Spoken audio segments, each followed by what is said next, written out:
Општина Кочани започна со подготовките на публикацијата посветена на Кочанскиот орис. Идејата е делото да го опишува главното стопанско богатство на Кочани, оризот, од повеќе аспекти.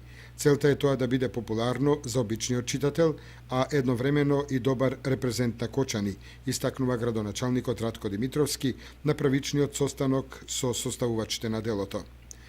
Според нацрт концептот, делото ќе има 5 поглавија: за историјатот, потеклото и карактеристиките како земјоделска култура, за практичното одгледување на Кочанскиот орис, оризот како здрава храна и традицијата и културата поврзани со него, како и за Институтот за орис и неговата улога и значење во одгледувањето на оризот. Значајно место во публикацијата ќе имаат и фотографиите, а со цел да се изработи квалитетно издание, Општината Кочани ги повикува сите граѓани кои поседуваат значајни документи, податоци и фотографии да дадат свој придонес во него. Според првичните планови, содржините за Кочанскиот орис ќе бидат сместени на околу 200 страници во А4 формат.